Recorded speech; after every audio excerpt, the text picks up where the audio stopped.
if you hear people talking without using scripture, you shouldn't listen to them or check everything that they're saying with scripture. This is talking about free will this, free will that. God doesn't want to make it too obvious. What does that even, what?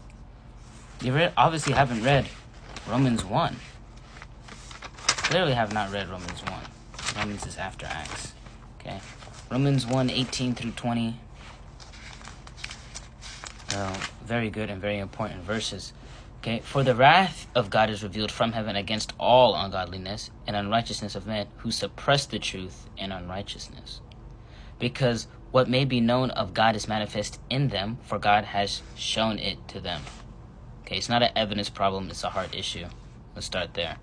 For since the creation of the world, his invisible attributes are clearly seen, being understood by the things that are made, even his eternal power and Godhead, so that they are without, what? Without excuse. If they truly didn't know, didn't have enough evidence, God didn't make it obvious enough to me, then they have an excuse, but they don't.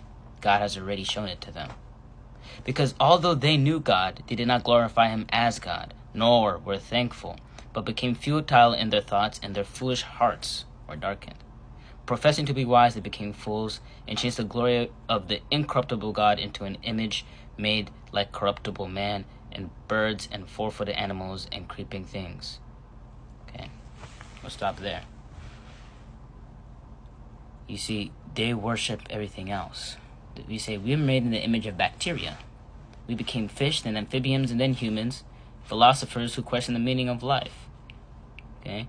Everything came from nothing, or it wasn't actually nothing. It was really something that became everything. Okay? But only matter and energy exists, but you can't account for truth, logic, or morality.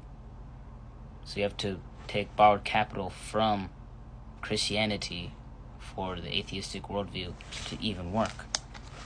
Okay, Romans 2:14. For when the Gentiles who do not know the law, Gentiles are everybody who isn't a Jew, so I would be a Gentile. Okay, by nature do the things in the law. These, although not having the law, are a law to themselves. So what does that even mean? God's law is already written on their hearts. They already know right from wrong. If their child asks for bread, they will not give them a snake. They will not give them a stone. They know how to give good gifts despite being evil. If you read Matthew, that's what that's what Jesus said. Okay, who show the work of the law written in their hearts, their conscience also bearing witness, the conscience, and between themselves their thoughts accusing or else excusing